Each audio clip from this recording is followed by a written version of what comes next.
Elon Musk is taking over Twitter to the tune of $44 billion. In a lot of ways, it's kind of like a Fitbit in your skull with tiny wires. As you descend the escalator into the loop station, you see the Teslas waiting to whisk you into a tunnel 43 feet below ground. All right, it's like a subway, but this is more like a highway underground. And because it's Las Vegas, this is also a thrill ride. One of the things I've found out as the President of the United States, I get to spend a lot of that money. I get to decide where, no, I'm not joking. And we're going to completely, but before, we're going to start the process where every vehicle in the United States military, every vehicle is going to be climate friendly. Every vehicle. We're going to have no, I mean it. We're spending billions of dollars to do it. And it's going to matter. You know, it matters. You know, in my view, this crisis, as I said, is a genuine opportunity.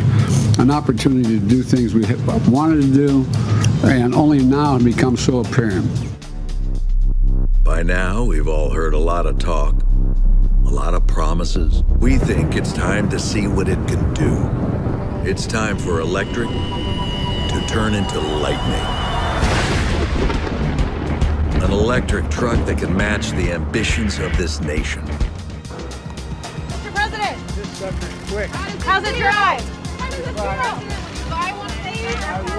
Look, the future of the auto industry is electric. There's no turning back. Right now, China is leading in this race. Make no bones about it. It's a fact. And they think they're going to win. But I got news for them. They will not win this race. We can't let them. We have to move fast.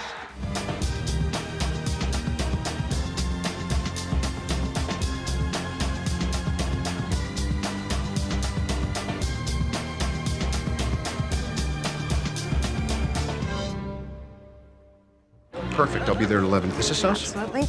It can be. Great. Make it us. Okay. Mr. Musk, how are you? Congratulations on the promotion. Thank you very much. Those Merlin engines are fantastic. Thank you. Yeah, good idea for an electric jet. You do? Yeah. Then we'll make it work.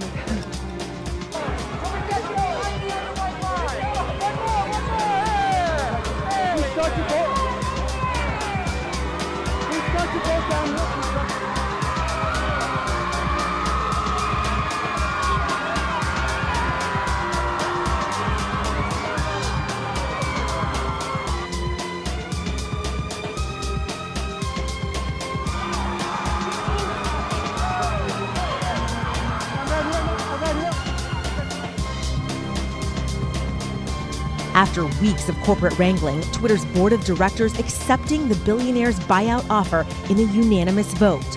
Musk, who has been one of Twitter's biggest critics, celebrating with rocket emojis, tweeting in part, "Free speech is the bedrock of a functioning democracy, and Twitter is the digital town square." Well, I think it's very important for there to be an inclusive arena for free speech.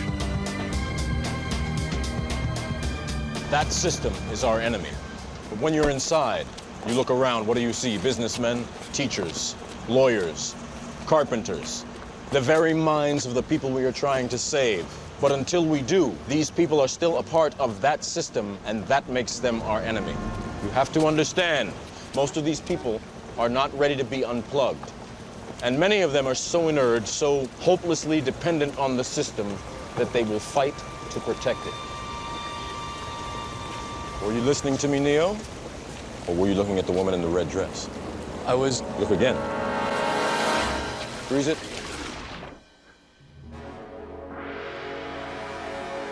After drifting downward for the past few weeks, gas prices are once again creeping up to a national average of $4.15 a gallon. High prices and lingering supply constraints pushed GDP down this past quarter by 1.4% after a year and a half of growth. I'm not concerned about a recession. More consumers considering purchasing electric vehicles. Yeah, Americans are shelling out an average of $4.14 to fill up their gas tanks.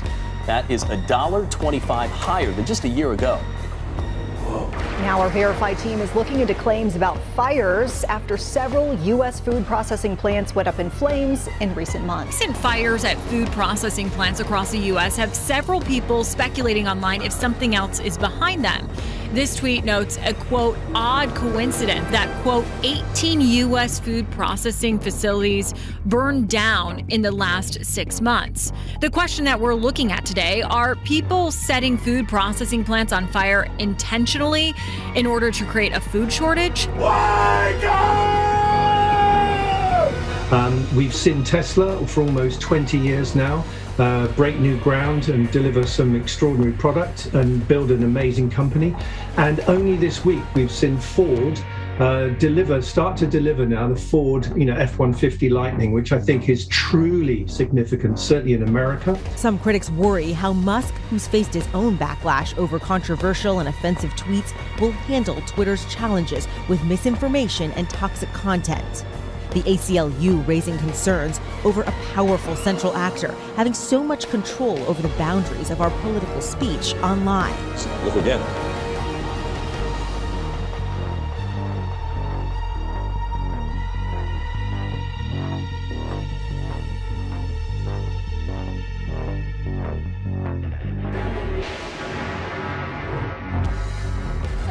You are the man that's being much talked about around town and around the world, and maybe on Twitter. I don't know. Social media is kind of going bananas over you right now. I guess that's that's probably true. Well, a lot of folks, there are some critics out there that would say, why not? Critics? You? What? Can you? I can't believe this, Miss Musk. Oh my God. Zero. Oh, thank goodness. Phew. For a second there I was worried. But there have been some folks that have spoken out and said, why didn't you use the money that you purchased Twitter with to do something for charity, philanthropy, more good with that money? Well, I do a lot of things philanthropically. Yeah. And really, my companies are intended to do good for the future of humanity, with Tesla trying to accelerate the advent of sustainable transport and energy. And SpaceX is providing internet to the least served people around the world. The biggest space company in the world. I know. In the world. And also what you've done for Ukraine as well during this. Yeah, absolutely. So we're able to help Ukraine with the Starlink terminals and give them connectivity in particularly some of the hardest hit areas. So, aspirationally, I am trying to do good for humanity and the future of civilization. I mean, I told him not to take on the world and the universe, and he didn't listen. Clearly not listening to listen to his mom. Oh, they were all talking about stagflation. It's not stagflation. Stagflation is a stagnant economy with rising inflation. This is dragflation. The economy goes down and inflation goes up. Or maybe I can't say drag. This stuff, you can't even predict anything right now. You look at what is happening in Eastern Europe, you look at inflation, you look at gas prices, you look at diesel prices, you look at a food crisis, you look at the supply chain disruption, you look at the debt, you look at the deficits, it goes on and on and on. You look at mortgage rates, you look at GDP shrinking by 1.4%, and markets go up. It's fascinating. Dragflation. And we're hearing more about this food crisis, we're hearing more about shortages, and we're hearing more about an economic downturn. Don't take this lightly, ladies and gentlemen. Look, there are people out there that are dismissing this, people out there that just believe if they hope enough, this is going to go away. Well, brave volunteers are putting their taste buds to the test at the University of Adelaide. Researchers are preparing common insects for consumption, insisting sustainable food sources are the future. Now, I'm told the roasted mealworm is one of the most palatable for beginners, so bon appetit. A bit like roast chicken. But the question has arisen. And so I think we have to go deeper. And it's not about the US versus China. It's about what underpins a world order is always the financial system. I was very privileged. My father was an advisor to Nixon when they came off the gold standard in '71. And so I was brought up with a kind of inside view of how very important the financial structure is to absolutely everything else. And what we're seeing in the world today, I think, is we are on the brink of a dramatic change where we are about to, and I'll say this boldly, we're about to abandon the traditional system of money and accounting and introduce a new one. And the new accounting is what we call blockchain. It means digital. It means having a almost perfect record of every single transaction that happens in the economy. President Biden signed an executive order today directing the federal government to come up with a plan to regulate cryptocurrencies. The move follows what the Biden administration is calling the, quote, explosive growth of digital assets in recent years. Under the order, the government will coordinate efforts with financial regulators to get a better understanding of the risks and benefits of cryptocurrencies. The directive also calls for the exploration and consideration of creating a digital form of the U.S. dollar. It means digital. It means having a almost perfect record of every single transaction that happens in the economy, which will give us far greater clarity over what's going on. It also raises huge dangers in terms of the balance of power between states and citizens. In my opinion, we're going to need a digital constitution of human rights if we're going to have digital money. But also, this new money will be sovereign in nature. Most people think that digital money is crypto and private, but what I see are superpowers introducing digital currency. The Chinese were the first. The US is on the brink, I think, of moving in the same direction. The Europeans have committed to that as well. And the question is, will that new system of digital money and digital accounting accommodate the competing needs of the citizens of all these locations so that every human being has a chance to have a better life? Because that's the only measure of whether a world order really serves. Wake up!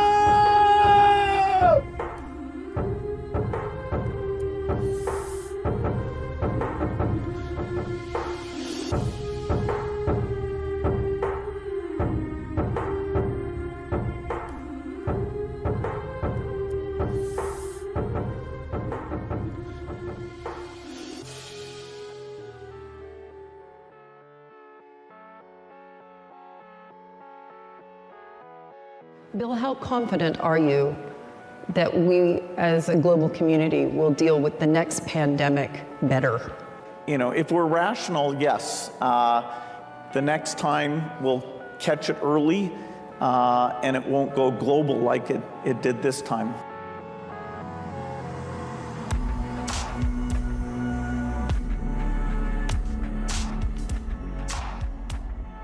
I think there's going to be a lot of breakthroughs on the medical front, particularly around synthetic mRNA.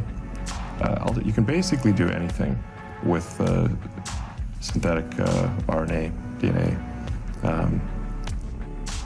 It's like a computer program. So, I think with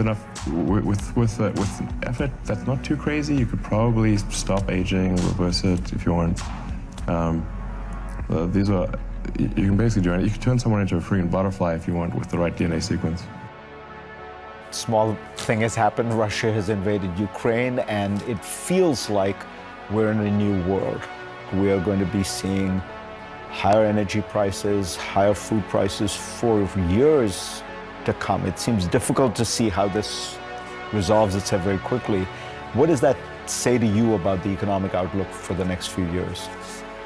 Well, it comes on top of the pandemic where government debt levels were already very, very high, and there were already some supply chain problems.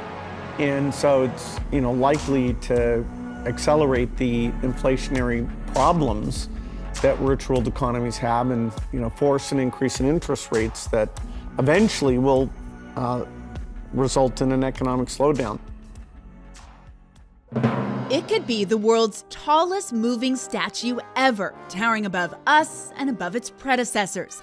Monuments and memorials, public art in all its forms has been around for centuries. Iconic must-visit tourist attractions, and we, this reporter included, just can't resist snapping selfies.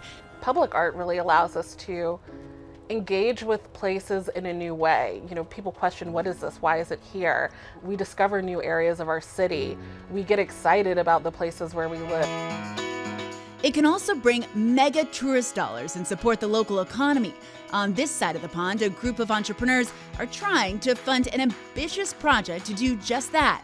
It's part statue, part business, part museum, part foundation, part gathering place, all somehow in one experience.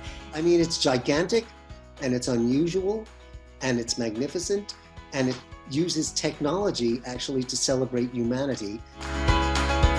It's a giant, more than 10 stories high, wrapped in an LED skin. It moves its head and its arms too. The designers say it's all about human potential and a greener future. The world has to change, and the giant wants to be part of this change and inspire people to reach their full potential and help save this planet.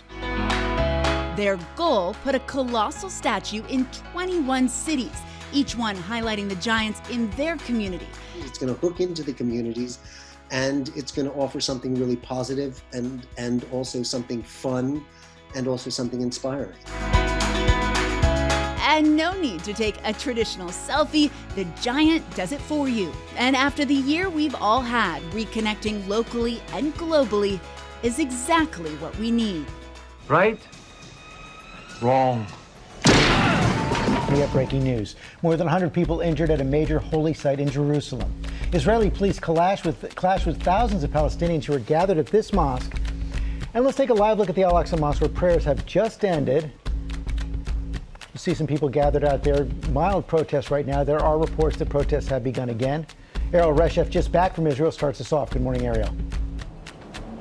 Good morning to you, George. All of this is happening after the deadliest spate of violence inside of Israel in several years. 14 killed in 4 separate Palestinian attacks in just 3 weeks. The Israeli Foreign Ministry saying that masked men marched towards the Al-Aqsa compound carrying Hamas flags, gathering rocks, and then clashes erupted.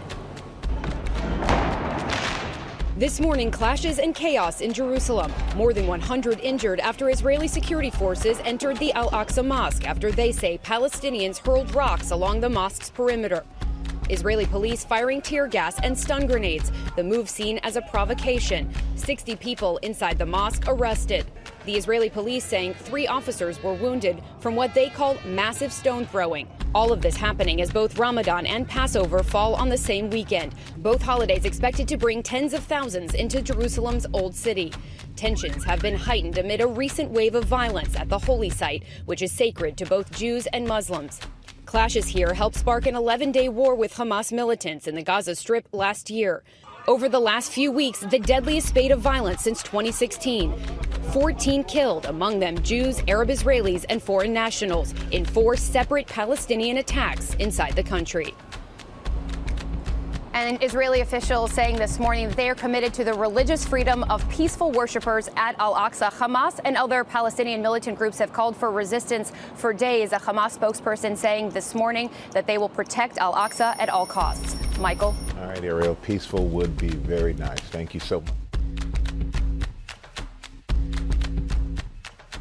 Shortly after the deadly massacre, Hamas explained their motive and declared, "The continuing terrorism of the occupation and its crimes attempts to Judaize Jerusalem and to perform sacrifices in the Al-Aqsa Mosque to build the so-called temple during what they call Passover. Against it stands blood and bullets." Through their statements, the article goes on to say, Hamas exposed their greatest fear, that Israel will start to build the temple. For thousands of years, Jews have been praying for a return to the land of Israel. Over the last century, we have miraculously been restored to our homeland from the 4 corners of the earth, but are still awaiting the proper time to build the temple. Judaism is incomplete without the temple. Hamas is terrified that after close to 75 years of statehood, Israel will begin turning its attention to the place where God chose to establish his name.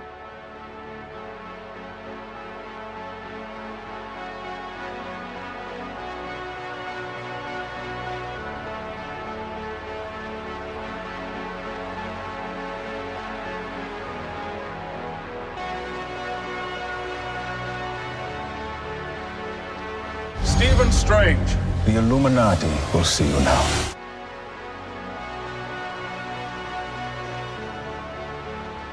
So, okay, so to make this church, we have to make sure, we're wondering if you could do us a quick solid and accept Jesus as your Lord and Savior.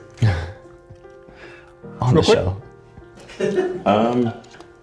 Personal Lord and Savior, it's a quick prayer.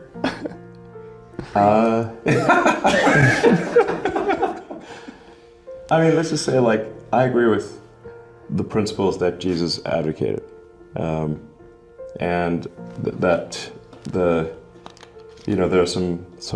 there's great wisdom in the teachings of Jesus, and I agree with those teachings. And things like turn the other cheek are very important, because as opposed to an eye for an eye leaves everyone blind. So forgiveness, is important, and treating people as you would wish to be treated. Love thy neighbor as thyself. Very important. So it's like a 60-70% yes? As Einstein would say, I believe in the God of Spinoza.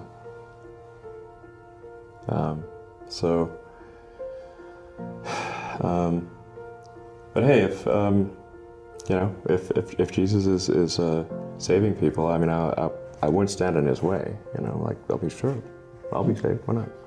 Sweet, we did it. Yeah. I think he just said yes. We got him. All right. We got him. We got him. To be saved. Sounds good. You want to get baptized or anything real quick? I was baptized. Oh, okay. Anglican, Yeah. Oh, yeah, he's done. They dunked me in the water when I was just a baby. Cool. This is like second. Yeah.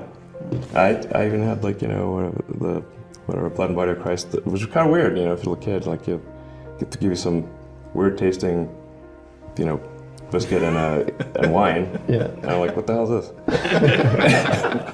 And I'm like, isn't this kind of just cut it off when he said yes. I'm like, isn't this some fading weird metaphor for cannibalism or something? I don't get it. Like, what? What the hell? And as he sat upon the Mount of Olives, the disciples came unto him privately, saying, Tell us, when shall these things be? And what shall be the sign of thy coming and of the end of the world?